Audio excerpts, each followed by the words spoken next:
Всем привет, друзья! Дима, Даниэль, Скалска. Нет, сейчас не Скалска. Сейчас снова Бухарест. Короткая поездка. Благо ехать быстро, недалеко. И, отлично радует то, что могу кататься тогда, когда я хочу, вне зависимости от каких-то праздников, билетов или еще чего-то, потому что сел на машину, поехал и порадовался жизни. Друзья, а в Бухаресте дождик, в Скалске сейчас тоже дождик, в Скалске теплее, чем в Бухаресте. Выехал в 3 часа ночи, приехал сюда где-то в 8 утра, столичные пробки, друзья. Я уже, честно говоря, забыл, что такое пробки, потому что в Болгарии, в районе Габрово, у нас пробок вообще нет. А здесь, ё-моё, 40 минут по городу я катался при таком диком движении.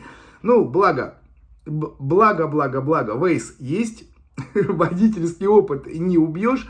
Сколько раз я нарушил правила какие-то, да нет, в принципе, правила не нарушаю, красный свет не проезжал. А так где-то кого-то подрезал.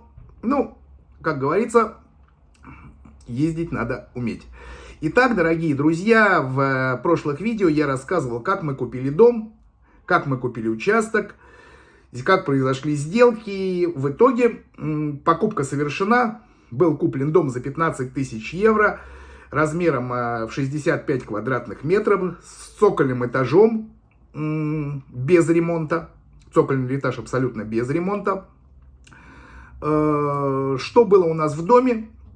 Есть где-то у меня есть видео, можно посмотреть, но так в 3 словах: полная внутренняя отделка с выводом электричества.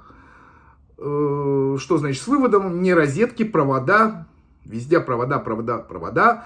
И туалет с душем были полностью подходили для жизни. Душевая кабина, раковина, унитаз, и даже был ежик, и естественно, керамическая плитка. В видео это есть.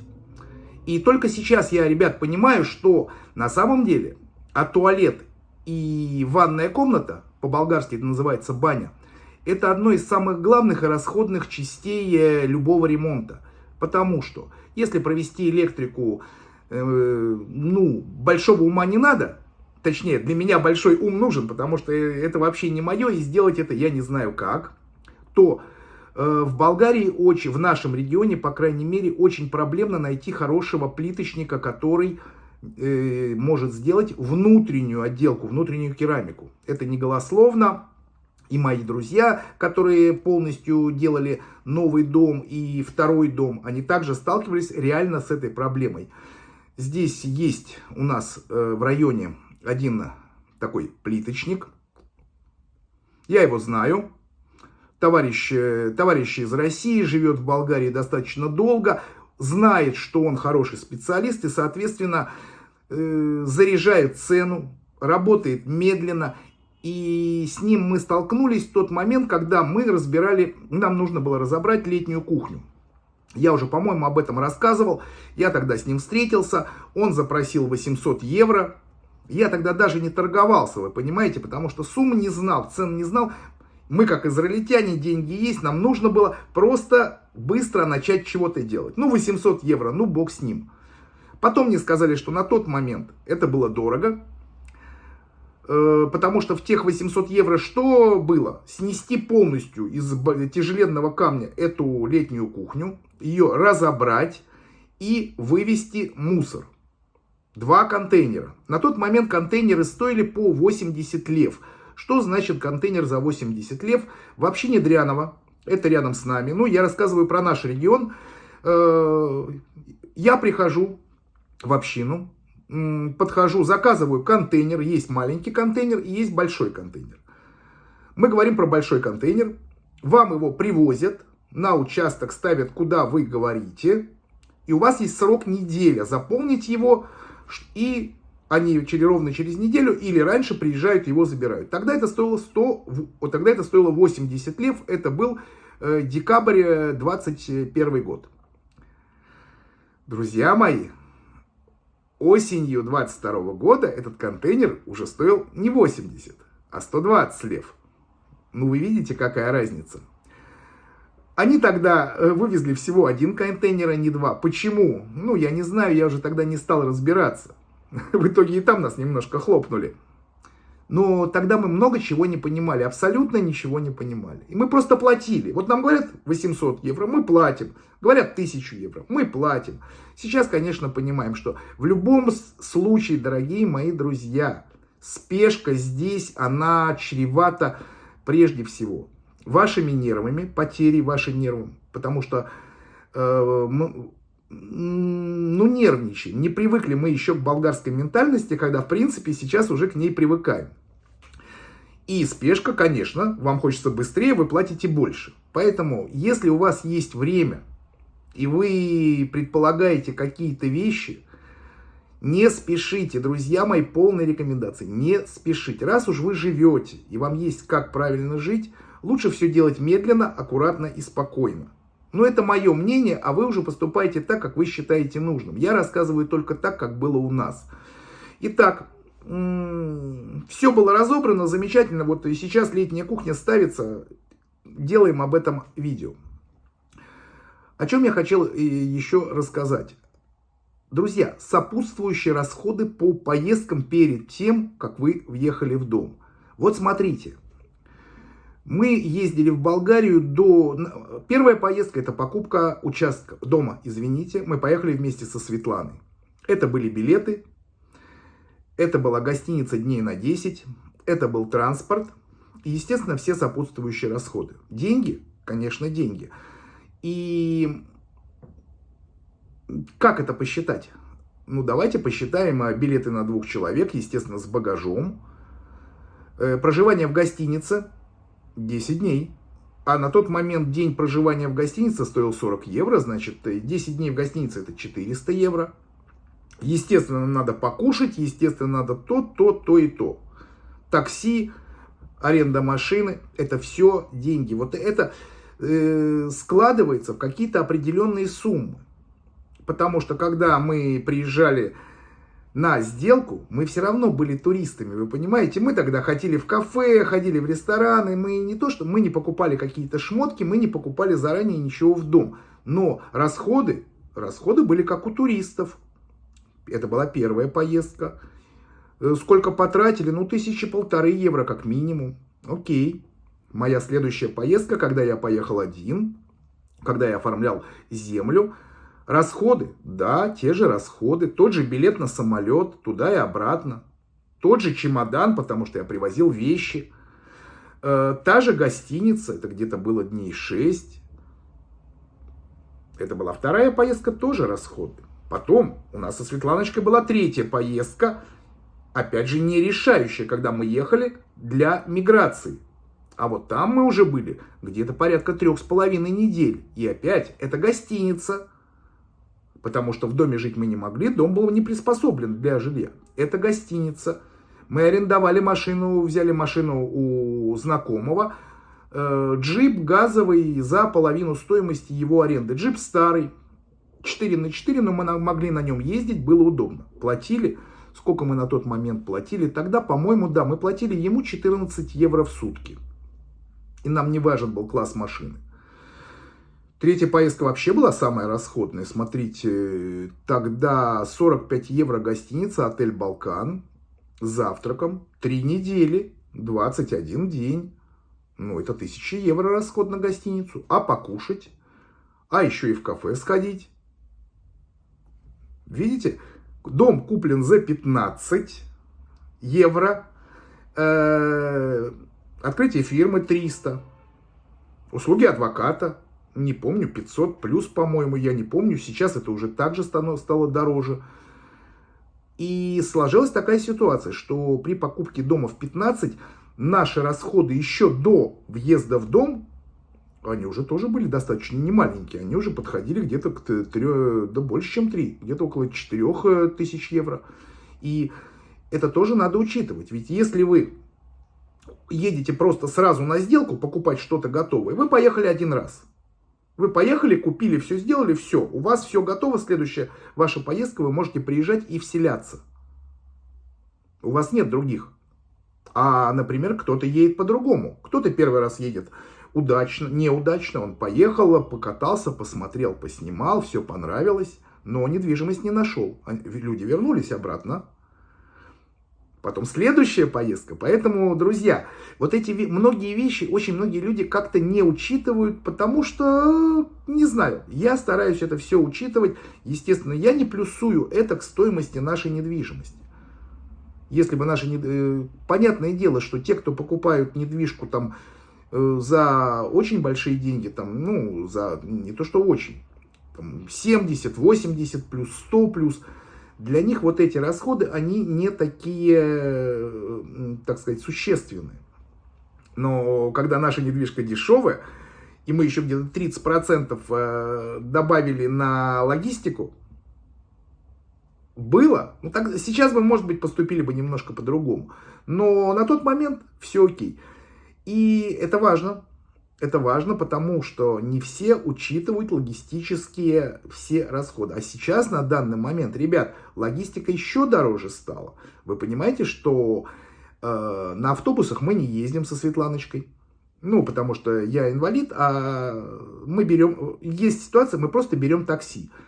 И если первая поездка из Софьи до Габрова нам стоила 50 евро, потому что был другой бензин, то вторая поездка, я уже платил. Я ехал один из Габрова в Софию, я заплатил 100 евро за такси.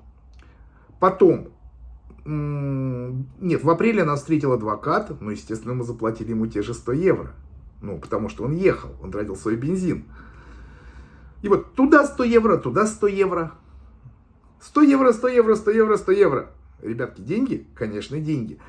Кто-то скажет, ай, нам без разницы, это нас не касается. А есть люди, которые заложили какой-то определенный бюджет в покупку, в поездку, и вдруг у них начинает что-то не хватать.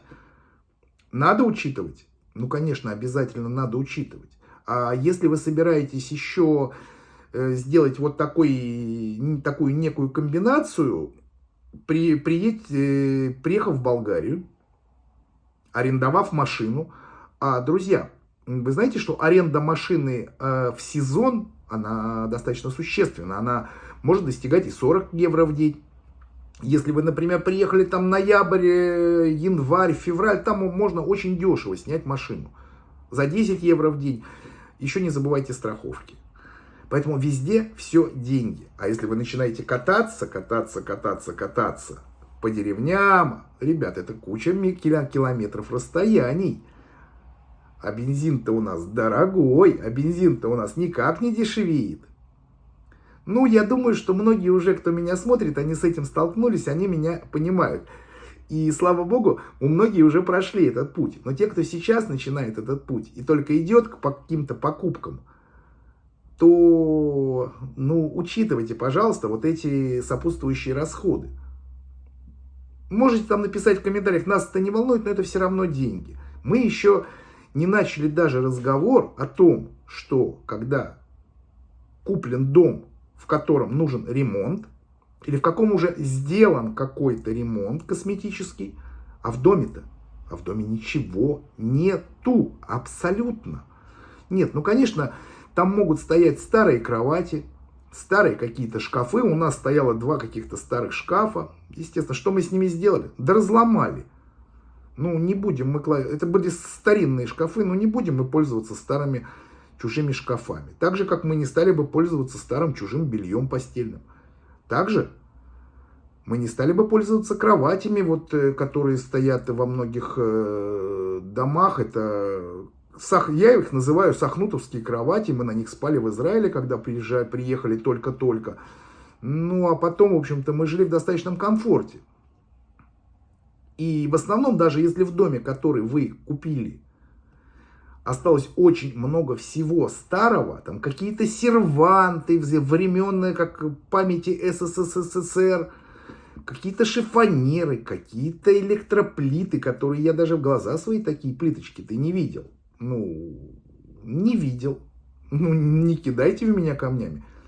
Какие-то табуретки, какие-то полусломанные стулья, какие-то рваные кресла. Это сейчас мы говорим, когда вы купили сегмент недвижимости не очень дорогой. Потому что бывают такие сегменты за очень хорошие деньги, где на самом деле вы заходите, и вас ждет прекрасная мебель, хорошие кровати. Но, опять же, тоже не все захотят сидеть на креслах чужих людей, а может в этом доме кто-то умер. Скорее всего, так очень часто и происходит. Поэтому обычно в данной ситуации просто идет так. Неважно, что вы купили, все, что есть в доме, просто альтизахен на свалку, на улицу или куда-то там на огород поставить. Но это уже на самом деле вам решать. Честно сказать, я видел один такой дом у моего израильского знакомого, который купил кышту, дом. Купил ее где-то лет 8 назад, и ничего в этом доме он не менял. Там, я когда зашел туда, мне стало как грустно. Я так не понял, а как тут вообще так можно жить-то? Потому что, да все, времен древние, там на кресло не сесть, там пружины порваны, там холодильник ЗИЛ какой-то, там 70-х годов, ребят. И его это устраивало? Наверное, если его это устраивает, замечательно. Но мы не подходили так, чтобы менять лучше на худше. Если дома в Израиле у нас нормальная кровать, нормальное кресло, нормальный диван, нормальные телевизоры, ну не буду я спать на какой-то кровати, которой спала, да непонятно кто. И не буду я пользоваться какими-то чужими полотенцами, чужим постельным бельем. Да мы все выкинули, все тарелки, как там в подвале были тарелки старые, там чашки какие-то старые. Ну не будем мы кушать из старых тарелок. Ну мы не совсем нищие люди. Просто на выброс. Просто все было на выброс. Все выбросили. Ничего не оставили. И мы попадаем в ситуацию, когда в доме нет ничего. Что мы привезли? Да, привезли вещи, привезли какие-то ножи кухонные, я привез свои, которые у меня дорогие, профессиональные. Блендер я привез Bosch, потом я перевез ниндзю, этот аппарат для кухни, пару досок деревянных, скалку свою хорошую, профессиональную, какую-то хохлому, память от родителей. Какие-то вилки, ну, которые, несколько вилок дорогих, хороших, ну нет, стаканы я не перевозил, сковородки, поварешки, кастрюли. Не, одну кастрюлю я привез, ну, было место. Тряпочки привозили, потом поняли, что и здесь их можно купить. И вы знаете, мне очень сложно посчитать те суммы, когда мы начали все абсолютно покупать. А покупать нужно было все. Миски, тарелки, стаканы, чашки, блюдца, тарелки для супа. Это мы сейчас говорим, ребят, только про кухню, чтобы покушать, так сказать. Мы еще не подошли ни к чему другому. Ой, много мы покупали. На какую сумму? Да я сейчас не помню, при том, что мы не покупали какие-то там бренды, там... Ребят, ну, несколько мусорных ведер купить надо, правильно. Ведерочка мусорная в туалет надо, правильно. Занавесочку надо.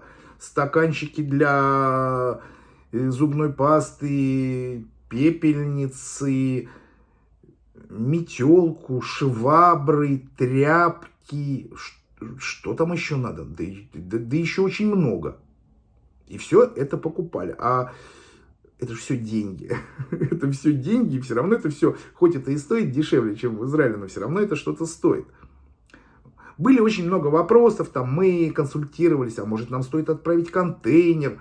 Ну и что контейнер? Мы что, заберем из своего израильского дома все и отправим в Болгарию? От слова нет. Проверяли. Дорого. Ну, и из своего израильского дома забирать, там же сын живет. Нет, конечно. Ну, и мы начали в Болгарии новую жизнь. Все-таки новый дом, новый ремонт, значит, в нем все должно быть новое. Ну, только так. Ну, поправьте меня, если я не прав. Может, я не прав. У каждого здесь есть свои приоритеты, свои финансы, свои деньги. Мы хотели все новое. А я еще про сад не начал. Я еще про огород не начал, друзья мои. Да, хочу вам дать добрый совет. Вот когда мы приехали, в первый же день уже, когда въехали в дом, ну, нужны пластиковые стулья. Мы тут же поехали в Тимакс, пластиковые стулья, там 13-14 лев, 7 евро. Хорошо, что мы не купили их много. Мы купили их, по-моему, 2. Ну и, друзья, в этой ситуации называется «скупой платит дважды». Не покупайте стулья по 14 лев. Они у нас сломались через 2 недели. От тяжести меня, рук, просто выброшенные деньги. Вот я уже сейчас понял, что покупать надо что-то хорошее, которое будет служить. Потом мы в итоге купили комплект 4 стула и стол. Хорошие стулья, 240 лев, дорого, но зато качественно. Это одна из малых вещей, которые было куплено на участок. В следующем видео я расскажу вам, что мы еще покупали. Если я вспомню приблизительно, сколько нам это стоило. Покупали много. Ни инструментов, ни болтика, ни гаечки, ни тряпочки, ни полотенчика, ни салфеточек. У нас ничего не было. В итоге, да, это огромные, это все-таки достаточно серьезные суммы. Потому что купить дом, сделать ремонт, это одно. Но в дом-то нужно все еще ставить. В нем ничего же не было. Какой я вам ребус задал? И это позитивно, потому что, что здесь есть позитивно, потому что это все равно были покупки, это приятная такая суета, ну, которая просто выражалась проводением карточки и опустением наших счетов. Все нормально, все хорошо, никакой жалобы. Я просто рассказываю о том, чтобы все имели в виду, потому что многие люди, они еще так в облаках витают, они не думают, что вот это все расход. А это все большие расходы. Хубав день. שיהיה לכם יום נעים, חברים שלי, and have you nice day, my friends. Чао-чао. Будьте здоровы. Удачи вам.